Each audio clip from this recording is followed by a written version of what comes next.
Solène Niederkorn vous propose FinScale, un éclairage sur l'innovation dans le monde de la finance, de la banque et de l'assurance.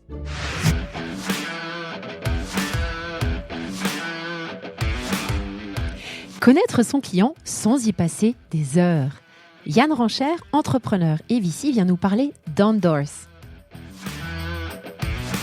La prise de décision de KYB, voire même et aussi de KYC, parce que le KYC, c'est pas que la pièce d'identité, c'est aussi savoir l'adresse, aussi se demander si c'est une fausse identité ou si c'est une identité détournée. Donc il y a un certain nombre de checks qui se font en dehors de la pure vérification de la pièce d'identité. C'est vraiment cette problématique d'orchestration, donc de prendre plusieurs services, de les coordonner, de contextualiser ces données et de prendre des décisions sur la base de ces données. C'est vraiment le focus d'Endorse, mais aussi fournir les solutions pour les équipes opérationnelles. Nous savons tous combien il est essentiel de maîtriser le KYC et le KYB et que cela nécessite d'intégrer de nombreuses solutions comme du name screening, de la validation d'identité ainsi que de la signature. On réalise que c'est encore plus complexe à systématiser lorsqu'on considère qu'il faut y intégrer des matrices de risque et faire du monitoring en continu. C'est donc le sujet de cet épisode. Je vous épargne cette semaine sur le réglementaire. Ceci dit, vous allez voir que ça peut vite devenir un cauchemar lorsqu'on détaille par pays. Yann nous explique la complexité des processus décisionnels et de ce qu'Endorse résout pour ses clients tels qu'Alan et Mano Mano en développant un produit qui permet non seulement de répondre aux règles AML, mais cela avec une API et beaucoup d'intelligence. Je fais faire un stop à Yann sur les considérations de l'EBA en matière d'audit et comment Endorse répond concrètement à celle-ci. Bonne écoute à tous! Bonjour à tous, salut Yann. Salut. Hyper contente que tu aies enfin accepté de venir me parler sur FinScale. Je te chase depuis 2 ans. Merci. C'est pas faute de ne pas avoir voulu, mais c'est difficile de trouver le temps des fois. Parfait. Écoute, est-ce que tu pourrais rapidement te présenter avant qu'on parle de Endorse ? Oui, bien sûr. Donc Yann, donc moi je suis aujourd'hui, je m'occupe de la partie business chez Endorse et je suis aussi venture partner chez Antemis, qui est un fonds de fintech où j'ai passé les 11 années précédentes. J'ai rejoint parmi les premiers employés, j'ai été CFO un certain nombre d'années et partner dans des fonds d'investissement qui investissent dans le early stage fintech startup. Notamment, j'ai investi en Europe dans des sociétés comme TrueLayer, Tide ou Cover. Et avant cela, j'étais dans le monde de la banque et de l'assurance, dans le conseil en management et en stratégie en Europe et aux États-Unis. Et tu es aussi blogueur. Et je suis aussi blogueur d'il y a très longtemps.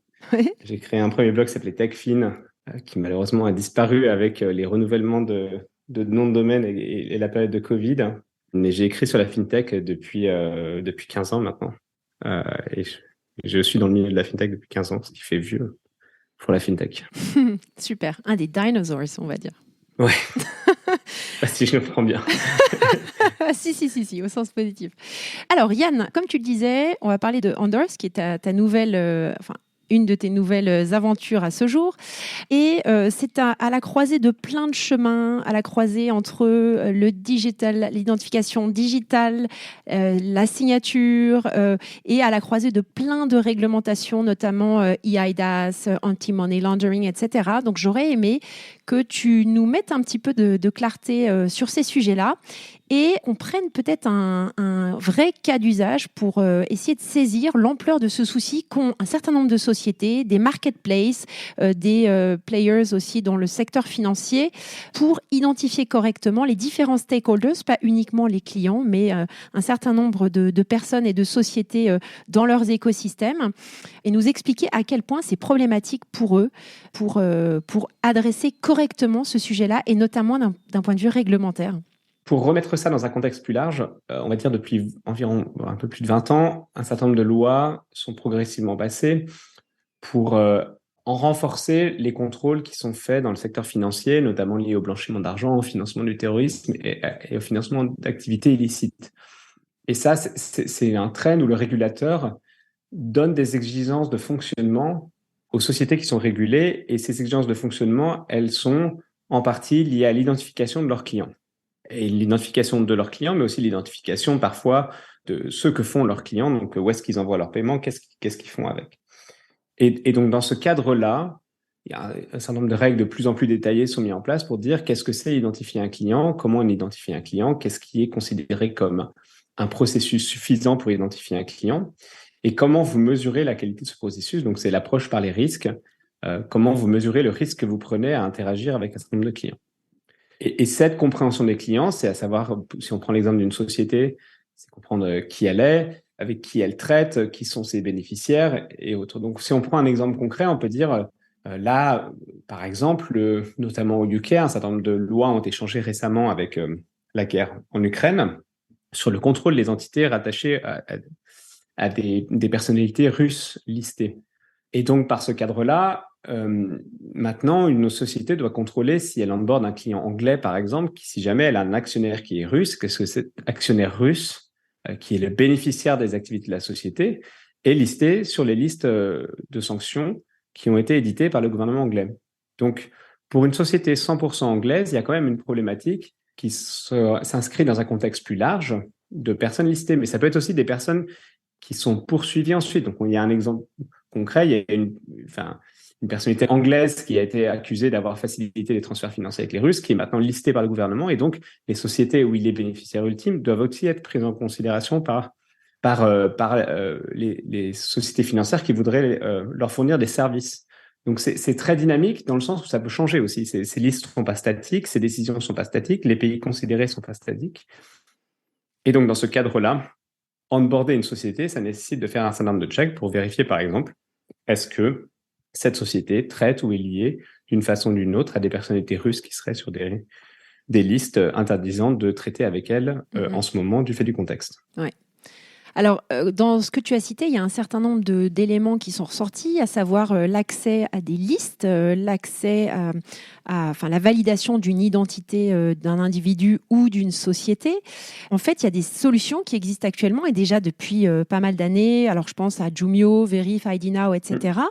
En quoi les solutions actuelles, comme celles que je viens de citer, ne répondent pas correctement à ces besoins qu'ont toutes ces sociétés? Alors, ces solutions actuelles, elles répondent correctement à des besoins précis, en fait. Elles sont spécifiques à certaines activités. Si on prend une vérification d'identité, comme Onfido, comme Jumio, c'est aller vérifier est-ce que la personne qui se présente pour s'enregistrer, est-ce qu'elle fournit une pièce d'identité valide et est-ce qu'elle correspond à cette pièce d'identité. Donc là, on est vraiment sur l'identité de la personne. Il y a d'autres acteurs, on va citer par exemple Comply Advantage, eux regardent et disent est-ce que cette personne, elle est flaguée sur des listes étatiques ou des listes autres ou sur des médias avec des notes négatives pour que vous puissiez savoir si c'est par exemple ce qu'on appelle un PEP, c'est Politically Exposed Person, donc une personne en responsabilité politique et une personne considérée à risque. Et à côté de ça, il y a un certain nombre de registres nationaux qui existent pour dire qui est cette société, quand a-t-elle été créée et quelles personnes sont attachées à cette société. Et donc, la décision que prend, par exemple, pour le cas d'un KYB, la décision que prend une banque ou une société financière, elle se fait sur la base de l'agrégation de l'ensemble de ces points de données et la coordination de ces points de données et aussi, c'est-à-dire mesurer le risque pour faire des vérifications supplémentaires. Par exemple, si c'est une société qui serait risquée, on peut demander plus de détails sur l'origine des fonds ou ce genre de choses. Donc, en fait, toutes ces solutions, elles répondent à un problème qui leur est spécifique, mais la décision même, elle vient d'un effort de l'équipe de compliance à intégrer l'ensemble des données venant de ces solutions pour prendre une décision par rapport à une maîtrise des risques et une policy qu'elle a établie. Oui, donc la complexité, c'est non seulement de trouver les bons prestataires pour adresser les besoins spécifiques de vérification d'identité, de check AML, etc., mais également de contextualiser ça suivant la matrice de risque de l'établissement en question.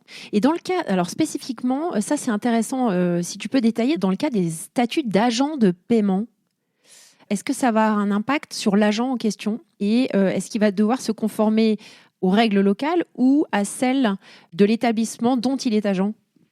Alors, je vais pas donner une réponse détaillée parce que je pense qu'il y a des personnes plus en capacité. En revanche, cette question des agents de paiement, elle est intéressante parce qu'elle pose la question de la délégation et de la scalabilité en général. Donc, le régulateur, il a prévu l'idée que des agents puissent effectuer une partie des activités de recueil des données du KYB. Et il y a flou relatif de savoir est-ce que ça va jusqu'à la prise de décision selon un accord de procédure établi ou est-ce que ça va juste au niveau du recueil des données. Et je pense que c'est un point sur lequel nous, on voit une évolution potentielle du régulateur ces prochaines années parce que cette zone floue de délégation, elle va potentiellement poser problème. Il va y avoir des exemples où elle est grise et elle a posé problème. Et je pense qu'il va y avoir une clarification de la responsabilité du KYB, en tout cas de qui en prend non seulement la responsabilité, mais qui prend la décision. Oui, tout à fait. Très intéressant. Et puis, probablement aléatoire suivant les pays. C'est ça qui est intéressant. Oui, aléatoire suivant les pays, parce que aussi, il y a une forme de compétition entre les pays sur l'attractivité au service, à l'établissement des services financiers. Ouais. C'est quelque chose qui est depuis toujours. Et l'attractivité à l'établissement des services financiers, c'est fournir une infrastructure de compliance et de régulation simple et claire et facile, entre guillemets.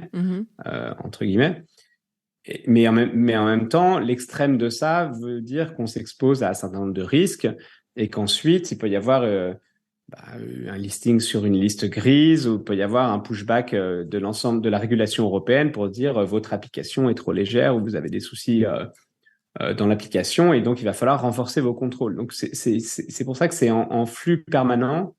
L'approche du régulateur, elle est un peu en flux permanent suivant aussi les éléments de risque auxquels ils font face et les éléments qui se présentent à eux. Super, merci beaucoup. Alors, si on revient spécifiquement sur les challenges qu'ont ces sociétés à identifier et valider ces nouveaux clients, est-ce qu'on peut plus précisément revenir sur les pain points sur lesquels vous avez souhaité vous attaquer et ce qui a fait que toi, tu as décidé de rejoindre Endorse? Oui, alors, les pain points, ils correspondent à ce que je décrivais dans le fait que la prise de décision de KYB, voire même et aussi de KYC, parce que le KYC, c'est pas que la pièce d'identité, c'est aussi savoir l'adresse, aussi se demander si c'est une fausse identité ou si une identité détournée. Donc, il y a un certain nombre de checks qui se font en dehors de la pure vérification de la pièce d'identité. C'est vraiment cette problématique d'orchestration, donc de prendre plusieurs services, de les coordonner, de contextualiser ces données et de prendre des décisions sur la base de ces données. Donc, c'est vraiment le focus d'Endorse, mais aussi fournir les solutions pour les équipes opérationnelles parce que la réalité de ces métiers, surtout dans le KYB, c'est que tout n'est pas automatisé, tout ne sera pas toujours automatisé dans le futur et qu'il y a un certain nombre d'interventions humaines où il faut augmenter les humains pour qu'ils puissent faire ce travail de prise de décision et de recherche nécessaire à confirmer l'identité d'une entreprise. Ouais. Et donc, Ondor, c'est vraiment cette plateforme qu'on appelle Business Identity Decisioning, donc c'est la prise de décision par rapport à une identité de business, qui passe à la fois par l'orchestration des données, l'accès aux données, mais aussi le case management, donc comprendre ce qui se passe dans les cas et leurs différents statuts, mais aussi, et ça c'est quelque chose sur lequel on travaille de plus en plus, comment est-ce qu'on obtient ces données, que ça soit par la connexion à des registres ou d'autres acteurs, mais aussi comment est-ce qu'on fournit une procédure d'onboarding qui soit à la fois la plus simple et la plus fluide pour l'utilisateur final, mais qui réponde aux besoins d'information que nécessite l'onboarding compliant d'une société pour un service financier, par exemple. Et toi, tu les as rejoints en qualité de quoi? Moi, je travaille sur la partie business. C'est une petite équipe. C'est une société qui a 1 an, qui a 7 personnes, dont la majorité sont des développeurs, et on est 2 à travailler sur la partie business. Et pour moi, ça combine mon expérience dans la fintech avec mes expériences précédentes en tant que CFO, mais aussi ce que j'ai fait en conseil sur certaines activités de risque et de contrôle dans des grands groupes financiers. L'alignement d'étoiles d'expériences personnelles qui fait que c'est... Et puis aussi, c'est une très grosse opportunité parce qu'on parle là essentiellement des services financiers, mais globalement, l'identité des business, c'est une problématique qui est beaucoup plus large, qui touche de plus en plus tout le monde, en de secteurs. Ouais. D'un côté, parce que la régulation, elle s'étend de plus en plus. Donc là, on a parlé de régulation de services financiers, mais il y a par exemple une régulation qui arrive en Europe là, qui s'appelle le Digital Services Act, qui va demander que les marketplaces fassent une identification légère, mais une identification des business qui distribuent leurs services et leurs produits sur leur marketplace. Ouais. Mais il y a aussi des lois anti-fraude, comme la loi Symba 2 en France, qui dit qu'il faut contrôler la possibilité de fraude avec ses partenaires. Donc, en fait, c'est une approche globale et indépendamment de ces problématiques, on va dire, régulatoires, il y a une vraie valeur à comprendre l'identité de ces contreparties qui va bien loin de l'aspect pure compliance, mais qui, par exemple, touche au contrôle de la fraude. On fait du contrôle de la fraude quand elle a lieu, on essaie de la détecter au plus vite, mais il y a aussi un certain nombre de données qui sont intéressantes pour contrôler la fraude qui se font à l'onboarding d'un partenaire. Ouais. Et aussi, c'est aussi la porte d'entrée pour tout ce qui est embedded finance, donc tout ce qui est le rajout de services financiers dans une marketplace ou dans une SaaS. Il faut pouvoir faire de la compliance pour pouvoir faire de l'embedded finance. Oui, tout à fait. Et alors, vous avez déployé à date une solution déjà ou pas? Parce que j'ai vu que vous aviez donc déjà des briques avec Onfido, Comply Advantage que tu citais tout à l'heure. Est-ce que tu pourrais nous décrire à quoi ressemble la bêta? Je ne sais pas si c'est une bêta Alors ou si aujourd'hui, vous il y a une êtes déjà solution en qui est ligne. déployée, qui est live, qui est active avec des clients comme Mano, Alan ou d'autres, et qui, au cœur, consiste en une API, donc la possibilité d'inputter des données en s'imbriquant avec l'API d'Ondors, qui réalise un certain nombre de checks, soit sur la base de données où on a créé des connecteurs, donc par exemple on est connecté à l'INPI en France, à la base de données à la base de données anglaise, on est connecté avec des partenaires en Europe, et qui ensuite est accès à des services comme Hubble pour la vérification d'identité, Comply Advantage pour la vérification des listes, qui est connecté à des services comme Xeon pour la vérification de la fraude, donc sur la base d'un email ou d'un téléphone portable, vérifier si ceux-ci sont potentiellement utilisés dans les cas de fraude, ou à Finovox pour la vérification documentaire, ce qui permet de savoir si un document a été édité. C'est très utile, par exemple, pour tout ce qui est preuve d'adresse, ou quand bien même, sans même avoir à lire la preuve d'adresse, si on voit que le PDF a été modifié, amendé, édité, il y a une suspicion tout de suite et un flag qui peut être fait. Donc, l'ensemble de ces services, ils sont intégrés. Ils permettent de vérifier ces checks, de faire ces tâches de vérification et de créer une matrice, un score sur la base d'une matrice de risque. Donc, chaque client peut avoir ses propres sets de règles de check, sa propre matrice de risque.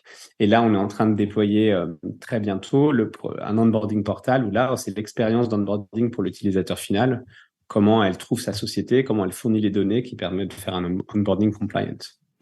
Super intéressant. Alors moi, j'ai tout de suite plein de questions qui surgissent forcément, puisque je te disais, j'ai déjà travaillé sur le sujet il y a 4 ans, et notamment le volet local, parce qu'on disait que tout ce qui est règles AML, etc., c'est vraiment un besoin local. Il y a vraiment des pays, par exemple, je pense à la BaFin en Allemagne, qui encadrent de façon hyper stricte l'onboarding des utilisateurs et qui requièrent de l'identification online vidéo, c'est-à-dire que tu as un officer en face de toi qui fait les vérifications, donc une personne physique.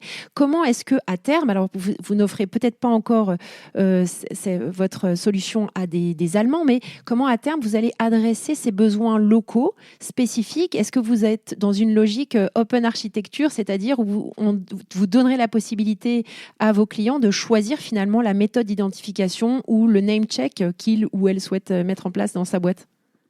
Oui, alors c'est un bon point parce qu'il y a des différences. Il y a des différences dans les données et c'est un bon point sur l'identité où effectivement l'Allemagne est un peu cette exception où il y a une obligation forte d'identité vidéo avec un officer humain et avec jusqu'à très récemment c'est l'obligation d'être enregistré auprès de la BaFin. Alors, ce qui, de facto, crée un monopole pour une société qui s'appelle IDnow.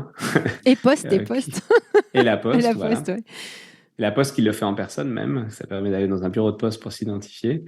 Et voilà. Donc ces acteurs, on fait les intégrations avec eux, on prévoit les intégrations avec eux parce qu'il y a certains besoins spécifiques qui se font sur certains clients.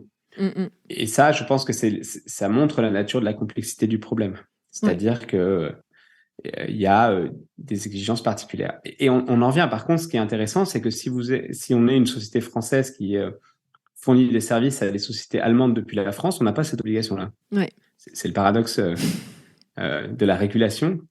Et donc, il y a une sorte de différence qui s'établit dans le traitement des des différents régulateurs. Et alors, en termes de gage de sécurité, puisque évidemment, il y a en France, partout en Europe, il y a le règlement, le RGPD, il y a un certain nombre de, certainement pour des clients, notamment dans le secteur financier, des logiques de SLA. Qu'est-ce que vous avez Alors, mis en place à ce jour? C'est intéressant parce qu'en fait, il y a plein de régulations qui ont été créées avec des ambitions qui peuvent être paradoxales. Par exemple, la conservation des données dans la compliance, ça peut aller jusqu'à 5 ans, voire plus. Donc, mais par exemple, RGPD, on pourrait ne pas pouvoir conserver certaines des données. Donc, il y a une sorte d'arbitrage qui est en train de se créer entre ces différentes régulations. Et c'est clair que nous, dans la construction du produit, on prend en compte ces besoins, sachant qu'il y a quand même un élément qui a forte valeur ajoutée, c'est la possibilité. Un des coûts importants de la compliance, c'est sûr, il se fait au jour le jour dans le fonctionnement du processus en termes d'onboarding, en termes d'autres aspects. Mais un des coûts de la compliance qui est entre guillemets caché, c'est le coût de l'audit. Ouais, tout à fait. C'est le jour où le régulateur vient et vous dit expliquez-moi ce que vous avez fait.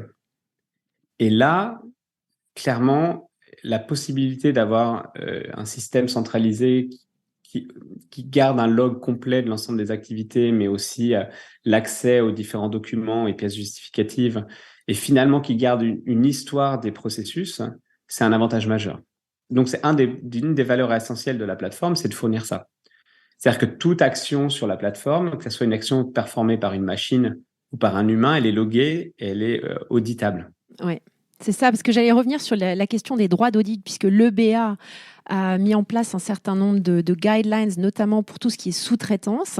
Et dedans, dans ces guidelines, tu vas avoir repris donc tous les éléments contractuels que tu dois faire figurer dans ces contrats avec donc ces prestataires comme les services que vous rendez, et qui contraint les établissements financiers à négocier en fait des droits d'audit. Donc ça, c'est d'emblée. Mais alors ça signifie que vous avez, par exemple, pour tout ce qui est conservation des données, quand il s'agit de données financières, c'est presque comme du médical. Vous devez stocker ça sur des serveurs vraiment hyper spécifiques. Ça ne peut pas être chez AWS dans le cloud. AWS, ils ont fourni leur solution à Compliance as a Service, en fait, de fait. C'est vrai. Ouais. Donc, la plupart des fournisseurs de cloud, ils ont compris que c'était un besoin clé, donc ils ont commencé à fournir des solutions dédiées aux différents secteurs et aux différents besoins. Mais c'est vrai qu'il y a des besoins en termes de comprendre le service. Mais il y a aussi un besoin qui est de fournir, non seulement dans l'audit du provider, mais aussi le régulateur vient et dit je vais avoir les 6 derniers mois d'onboarding pour voir ce qui s'est passé. Il faut sortir les 6 mois de l'onboarding, l'ensemble des documents pour qu'ils puissent aller faire leur random set et vérifier tout. Ouais. Et ça, c'est pas trivial comme activité. C'est une activité qui peut faire perdre beaucoup de temps, beaucoup de focus, qui nécessite de la mobilisation des équipes à travers plein de dimensions parce que dans la réalité de ces business, c'est qu'une partie de ces documents seront peut-être avec les équipes sales ou dans les systèmes sales, une partie avec les équipes compliance, et agréger l'ensemble de ça tout en montrant pourquoi on a pris quelle décision a été prise, est-ce qu'on a suivi notre policy, est-ce qu'on a respecté notre maîtrise des risques, c'est un coût opérationnel qui est majeur. Et est-ce que vous avez prévu de partager, est-ce que vous ségréguez les données? J'imagine que oui, mais est-ce que pour un client, mettons, qui onboard Monsieur X, enfin la société X, et un autre client qui onboard cette même société, est-ce que tu refais faire le check complet ou est-ce que tu peux réutiliser le set de données déjà exploité par le premier client? Tu vois ce que je veux dire? Alors aujourd'hui, la réutilisation des données, c'est pas 100% clarifié par les régulateurs. La délégation de KYB ou le KYB Reliance, le fait de pouvoir s'appuyer sur le KYB d'une autre entité, ça reste quelque chose qui est en cours de discussion avancée, mais qui est pas, à mon sens, clarifié totalement aujourd'hui. En revanche, la possibilité de générer un flag lié à une certaine connaissance de ce type de client au sens large et que ce flag puisse être pris comme un élément de données externe dans la prise de décision, c'est quelque chose auquel on réfléchit. Ouais. Mais l'activité l'activité de compliance, c'est pas le check, c'est prouver qu'on a fait l'effort de le faire et qu'on a pris une décision. C'est-à-dire que c'est pas une croix sur une feuille. Ce que regarde le régulateur, c'est est-ce que vous l'avez fait au sens de l'activité et est-ce que vous avez pris une décision sur la base de ce que vous avez fait. Est-ce que vous avez fait l'effort. Tout à fait. Et du coup, la réutilisation des données, c'est une vraie question de est-ce que ça prouve l'effort. Alors, dans les use cases dont on a parlé, tu as parlé des marketplaces. Est-ce que tu pourrais nous dresser nous récapituler le type de client à qui vous adressez déjà à ce jour et puis à l'avenir.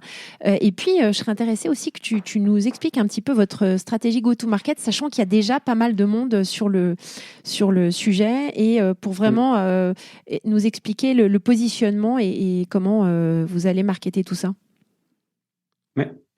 Alors, aujourd'hui, on s'adresse fintech, donc à des entités régulées, mais après sur un nombre de secteurs très large, ça peut aller du paiement à l'assurance par exemple, où il y a un certain nombre de checks à réaliser, voire même pour des fintech non régulés mais qui ont des besoins de vérification vis-à-vis de leurs partenaires, par exemple d'un broker d'assurance qui techniquement parlant n'a pas besoin au vu du régulateur de faire de la vérification sur ses clients, mais par contre, son assureur peut lui demander d'aller vérifier qu'il soit sur les listes de sanctions, par exemple.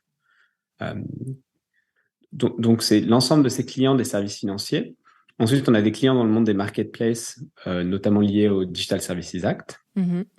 Et on est en train de regarder d'autres verticaux, donc tout ce qui est le contrôle, le KYB des partenaires, des suppliers, dans le monde de l'industrie au sens large, et aussi tout ce qui est creditor, donc tout ce qui est credit management, où effectivement c'est l'identification des sociétés à qui on donne des facilités de paiement à 30 jours ou autres, qui concerne un panel beaucoup plus large que les simples services financiers. Donc ça, c'est un peu les grandes catégories auxquelles on s'adresse aujourd'hui.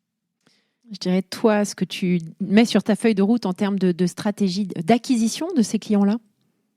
Oui, alors, nous, on est quand même, on a un gros focus sur une petite équipe, on doit être focalisé. Donc, on a un gros focus sur la partie fintech et marketplace pour le moment, où on se concentre à faire connaître la solution, à apporter une valeur d'expertise aux acteurs du marché. On a fait la semaine dernière un premier petit déjeuner avec un ensemble d'acteurs de marketplace et quelqu'un d'un grand cabinet d'avocats pour parler justement de la régulation et de son application. Donc, l'approche, elle est vraiment sur construire plus de connaissances pour les acteurs pour qu'ils comprennent la problématique et qu'ils comprennent les choix qu'ils ont à faire. Donc, on a publié aussi un guide sur la décision d'achat versus construction sur ce secteur. Donc, on essaie vraiment d'être là en valeur éducative ou prescriptive ou de partenaire de réflexion de nos clients, mais aussi d'autres personnes pour comprendre les décisions à prendre sur construire ce type de solution. Et alors, vous avez fait appel à du capital, vous avez levé un petit peu pour le site ou pas? Oui, on a levé un pré-seed avec Euraseo et Isaïe en France, ainsi qu'un certain nombre d'angels qui viennent de Comply Advantage, de Stripe, de Conto et d'autres acteurs. Super. Alors, vos prochaines étapes, c'est quoi? La prochaine étape, c'est faire grossir et se renforcer à la fois dans grossir avec différents types de clients et le nombre de nos clients, et aussi grossir sur la partie produit. On a beaucoup de choses à faire en termes de product roadmap pour créer une expérience qui soit vraiment supérieure. Et aussi, je pense que c'est une des forces de la société, c'est d'avoir vraiment ce focus produit, c'est-à-dire construire le logiciel pour les activités des équipes, qui soit vraiment avec un focus métier, de comprendre quels sont leurs besoins, mais aussi d'avoir une opinion forte sur la façon dont faire ce métier. Et je pense que ça, c'est les grands axes de croissance pour l'année à venir. Super. Eh bien, écoute, bonne chance, bonne route. Est-ce que tu voudrais pas nous recommander un livre avant qu'on se quitte? Alors, je réfléchissais, il y a plein de livres sur le monde de la fraude, des paiements et autres. Et comme on est en début d'année, je pensais à quelque chose d'un peu plus tangentiel et large pour ceux qui s'intéressent au monde de la science-fiction, parce que c'est toujours intéressant de comprendre comment les gens réfléchissent au présent en pensant au futur. Très bonne compilation d'histoires courtes qui s'appelle Expiration ou Exhalation en anglais par Ted Chiang et qui apportera plein de réflexions à tout le monde. Merci beaucoup Yann, merci de ton temps. Ça y est, merci beaucoup. C'est dans la boîte. À bientôt. À bientôt. Merci à tous pour votre écoute. Je suis ravie d'avoir partagé ce moment avec vous. N'hésitez pas à me contacter sur Twitter ou LinkedIn pour me faire part de vos commentaires ou de vos réactions. Et je compte sur vous pour noter cet épisode sur vos plateformes de podcast préférées. À la semaine prochaine!